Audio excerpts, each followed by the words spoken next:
Heat transfer का हम लोग क्विक रिवीजन करने जा रहे हैं। ऑलरेडी इस चैप्टर को हम लोग ने डिटेल्स में कर लिया है, तो फटाफट 10 मिनट के अंदर इसका क्विक रिवीजन कर लेंगे। तो हीट ट्रांसफ़र बेसिकली हम लोग को सीखना क्या है, हम लोग को इसमें ये सीखना है कि हीट कैसे ट्रांसफ़र होती है, क्या मेथड्स होते हैं हीट ट्रांसफ़र होने के, ठीक है ना। तो ये मेनली सीखना है। तो क्या होता है, देखो हीट में हम लोग 2 टॉपिक सीखने वाले हैं। अगर ये टेबल हम देखेंगे, change of state and the thermal expansion of solid. Change of state मतलब कोई अगर सॉलिड में है तो गैस में कैसे बन रहा है, लिक्विड में कैसे बन रहा है, कोई लिक्विड में है तो गैस में कैसे बन रहा है। ये सारे जो प्रोसेस होते हैं चेंज ऑफ स्टेट होते हैं। थर्मल एक्सपेंशन ऑफ सॉलिड वाले टॉपिक में क्या पढ़ेंगे हम लोग कि हीट की वजह से क्या कुछ एक्सपेंशन होता है क्या सॉलिड में। हाँ, एक्सपेंशन होता है, लीनियर एक्सपेंशन होता है, सुपरफिशियल एक्सपेंशन होता है, वॉल्यूम एक्सपेंशन होता है। इसके अलावा कुछ एप्लीकेशन हम लोग पढ़ेंगे। मतलब हीट की वजह से अगर कोई मेटल है, मेटल को गर्म करोगे तो मेटल क्या होगा, एक्सपैंड करेगा। मेटल क्या करेगा, एक्सपैंड करेगा।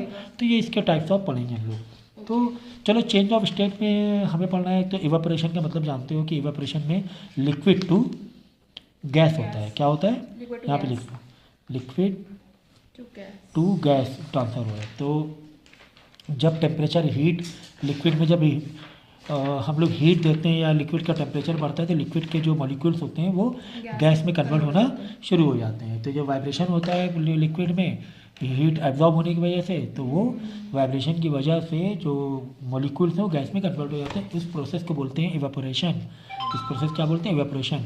फैक्टर्स आते हैं, ये बहुत इंपॉर्टेंट है कि इवेपोरेशन किस पर डिपेंड करता है। डेफिनेटली टेम्परेचर डिपेंड करेगा। जितना ज़्यादा आप टेम्परेचर दे दोगे बॉडी का, जितना ज़्यादा आप बॉडी का टेम्परेचर दे दोगे उतना तेज़ी से इवेपोरेशन होगा, ठीक है। एरिया पर डिपेंड करता है।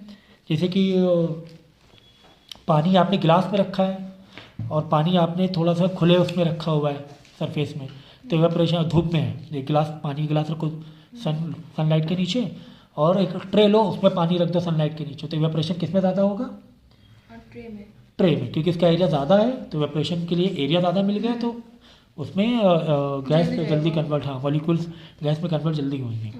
डेफिनेटली नेचर ऑफ लिक्विड पे डिपेंड करता है। जैसे कि अगर कोई इन्फ्लेमेबल है, जैसे कि पेट्रोल है, डीजल है, वो जल्दी से इवेपोरेट होगा कंपेरेटिवली ऑयल या फिर वाटर हुआ। तो नेचर ऑफ लिक्विड पे डिपेंड करता है। ह्यूमिडिटी पे डिपेंड करता है। ह्यूमिडिटी अगर ज़्यादा है तो इवेपोरेशन ज़्यादा नहीं होगा। ह्यूमिडिटी कम है, ऑलरेडी एयर बहुत ड्राई है, तो एयर क्या करेगी, पानी से जो मॉलिक्यूल्स हैं वो खींचेगी, मतलब ठीक है। तो पहले से अगर वाटर प्रेजेंट है, वाटर है ना एयर में प्रेजेंट है पहले से ही, तो इवेपोरेशन उतना फास्ट नहीं होगा। जैसे गीले कपड़े जल्दी कब सूखते हैं, जब बहुत ड्राई क्लाइमेट हो। क्लाइमेट कैसा हो, ड्राई हो, बहुत ज़्यादा, बहुत तेज़ धूप हो, ड्राई हो। अगर बारिश का टाइम है, बारिश नहीं हो रही है और तुमने बर्तन तो भी तुमने कपड़े सुखाने को रखे हैं तो उतनी जल्दी नहीं सूखेंगे, क्योंकि बारिश के टाइम एयर में ह्यूमिडिटी बहुत ज़्यादा होती है, वाटर के मॉलिक्यूल्स, मॉइस्चर बहुत ज़्यादा होता है इसमें। तो मॉइस्चर अगर ज़्यादा है, ह्यूमिडिटी ज़्यादा है तो इवेपोरेशन कम होगा। तो रिलेशन देख लो, ह्यूमिडिटी ज़्यादा इवेपोरेशन कम, ह्यूमिडिटी ज़्यादा इवेपोरेशन कम। यहाँ पे एरिया से, एरिया ज़्यादा तो इवेपोरेशन भी ज़्यादा। टेम्परेचर में ऐसे छोटे छोटे बना, टेम्परेचर ज़्यादा इवेपोरेशन भी ज़्यादा, ठीक है। ई फॉर इवेपोरेशन, ठीक है। तो कितना एक एक लाइन में याद हो गया, इतना बड़ा करने की मतलब पूरा कॉन्सेप्ट एक ही बार में आ गया, ठीक है। इतने point blowing of air above the surface of a liquid. Evaporation increases if air is blown over the surface of a liquid. देखो अगर जैसे कि आपने कोई भी पानी से रखा हुआ ट्रे में, समझो इवेपोरेशन के लिए, अगर एयर है ना तेज़ी से ब्लो कर रही है, तेज़ी से गुजर रही है, तो पानी के मॉलिक्यूल्स को तेज़ी से खींचेगी अपनी तरफ, मतलब इवेपोरेशन जल्दी होगा। तो ये हो गया ब्लोइंग एयर, ठीक है। ऊपर की मेन इंपॉर्टेंट है humidity, nature of liquid, area of expose surface, ठीक है। एंड द टेम्परेचर, सबके मैंने रिलेशन भी लिख दिए हैं, ठीक है ना। बॉइलिंग का मतलब क्या होता है, बॉइलिंग मतलब होता है वो स्टेट होता है, वो एक टेम्परेचर होता है जहाँ पर पानी क्या होता है वो गैस में कन्वर्ट होना शुरू हो जाता है। लिक्विड क्या होता है, गैस में मतलब वेपर में कन्वर्ट होना कन्वर्ट होना स्टार्ट हो जाता है। उसे बोलते हैं बॉइलिंग पॉइंट उस लिक्विड का। जैसे वाटर का 100 डिग्री है तो 100 डिग्री में क्या होगा, वाटर बॉयल होने लगेगा। Boiling has a fixed temperature. Her liquid का अलग अलग होता है। लेकिन जैसे अल्कोहल का 78, हाँ, इसका 100। इवेपोरेशन भी डिपेंड करता है, humidity, area, nature of liquid पर डिपेंड करता है ना। इवेपोरेशन का फिक्स टेम्परेचर नहीं होता है, टेम्परेचर इसमें भी है, फिक्स नहीं होता है ना। वही ना, फिक्स का जितना टेम्परेचर दोगे उतना तेज़ी से एवापोरेट होगा, तेज़ी से वो ये बनेगा। ये बॉइलिंग का मतलब होता है किस पॉइंट पे आकर एवेपोरेशन स्टार्ट हो गया, वेपराइजेशन करना स्टार्ट हो गया, किस पॉइंट में। ये 100 डिग्री वाटर के लिए, अल्कोहल के 78 डिग्री। इम्प्योरिटीज़ बढ़ा दोगे तो बॉइलिंग पॉइंट कम हो जाएगा। इम्प्योरिटीज़ जैसे कि आपने वाटर धूल करता बहुत ज़्यादा है, बॉईल कर रहे हो जल्दी बॉईल नहीं होगा, क्योंकि पहले से बहुत गंदा पानी था, इम्प्योरिटीज़ बहुत ज़्यादा थी, नमक था, शक्कर था, जो भी है, इम्प्योरिटीज़ ज़्यादा, तो बॉइलिंग पॉइंट बढ़ जाएगा। बॉइलिंग पॉइंट क्या हो जाएगा? बढ़ जाएगा। हाँ, मतलब पहले 100 डिग्री में पानी बॉयल हो रहा था, 120 डिग्री में करना पड़ेगा, ऐसे जैसे फैक्टर्स है। जैसे common salt increase the boiling point, क्योंकि इस तरह से इम्प्योरिटीज आ गई। तो थर्मल एक्सपेंशन का मतलब क्या होता है? थर्मल एक्सपेंशन मतलब होता है कि अगर कोई मेटल है, ठीक है ना, वो अगर हीट एब्जॉर्ब कर रहा है या उसका टेम्परेचर उसमें बढ़ा रहे हो आप, तो क्या होगा? थर्मल एक्सपेंशन होगा। कोई भी, चाहे कोई भी मतलब मेटल हो या कोई बॉडी हो, तो उसका अगर उसके अंदर हीट बढ़ेगी, उसका टेम्परेचर बढ़ेगा, तो वो बॉडी क्या करेगी? एक्सपैंड करेगी। बॉडी क्या करेगी? एक्सपैंड करेगी, ठीक है ना। तो ये एक्सपेंशन 3 टाइप के होते हैं। कितने टाइप के होते हैं? तो लीनियर मतलब अगर कोई ऐसे मेटल है, कोई बॉडी है, वो अगर इस फॉर्म में है, ऐसे टाइप का लेंथी टाइप में, इसको तुम हीट करोगे तो इसकी लेंथ बढ़ेगी, ऐसे इधर से ब्रॉड नहीं होगा, उसकी लेंथ बढ़ेगी। अगर कोई बॉडी अगर इस फॉर्म में है, जैसे कि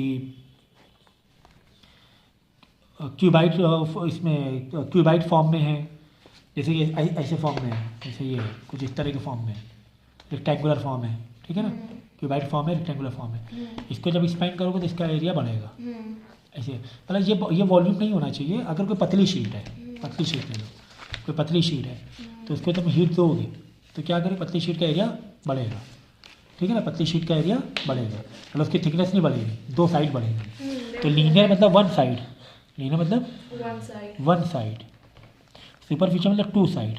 अगर कोई टीन है, कोई शीट है, 2 साइड एक्सपैंड करेगी।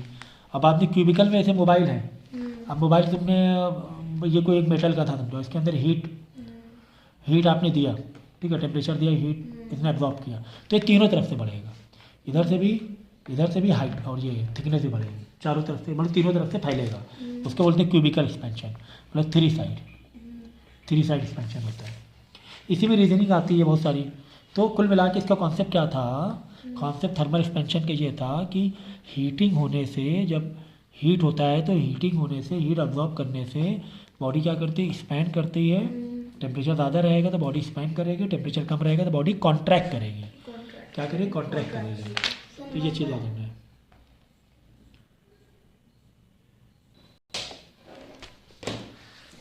ठीक है। तो ये लीनियर एक्सपेंशन है। अगर कोई, जैसे कि मैंने बताया आपको, अगर कोई लेंदी है, कोई रॉड है, तो वो एक साइड से और लंबा होगा, लेंथ उसकी बढ़ेगी, ठीक है ना।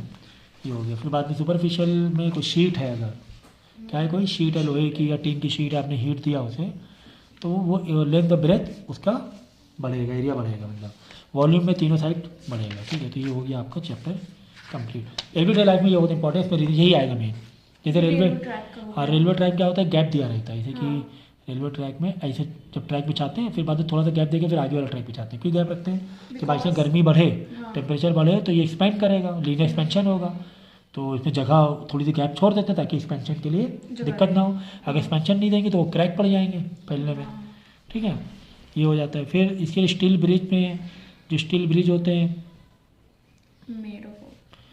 ठीक है, एक दो and the steel bridge are made of the rest or metal roller to prevent them from distorting or collapsing when it rising temperature, ठीक है, थोड़ा सा बढ़ा के बना देते हैं। स्टीम पाइप जो होते हैं, वो आपके steam pipe fitted with the loop, these are called expansion joint when steam or hot water is passes through the this pipe, the loop allow the pipe to expand easily. तो ठीक है, ये कर सकते हो। इलेक्ट्रिसिटी केबल वाला बहुत important है। इलेक्ट्रिसिटी केबल थोड़ा लूज ऐसे करके टावर से जो इलेक्ट्रिसिटी केबल वो डालते हैं, तो थोड़ा सा लूज रखते हैं। बाई चांस सर्दी बढ़े, टेम्परेचर कम हो, तो ये कॉन्ट्रैक्ट करे तो ये ऊपर थोड़ा आ जाए। नहीं तो अगर पहले तो टाइट रखेंगे और कॉन्ट्रैक्ट करके ठंडी में, तो टूट जाएगा फिर खींच के। तो अगर ये खींचेगा तो जगह है, गर्मी में थोड़ा लटक जाएगा। तो ये रीजनिंग आपको क्या देना है कि थर्मल, पहले तो रीजनिंग, कोई भी रीजनिंग आती है पहले उसका रीजन, उसका कॉन्सेप्ट समझना है, किस कॉन्सेप्ट पर, कौन से कॉन्सेप्ट पर था, थर्मल एक्सपेंशन पे। So this is based on thermal expansion. When temperature decrease then body contract its shape and then temperature increase the body expand its shape। पहले तो ये मेन स्टेटमेंट लिख दिया, उसके बाद this is the main reason why this cable fitted the loose and all whatever, ठीक है ना। हमेशा उसका कॉन्सेप्ट की जो लाइन है रटी रटाई बिल्कुल रख देना कि this reason is based on this thermal expansion. In thermal expansion temperature, जब टेम्परेचर नीचे होता है द बॉडी गेट कॉन्ट्रैक्ट, और जब टेम्परेचर बढ़ता है ये अब्जॉर्ब करता है तो बॉडी गेट एक्सपैंड। तो उसके बाद इसी को स्टेटमेंट को छाप देना। तो ये एक सबसे आसान तरीका होता है रीजनिंग देने का, ठीक है।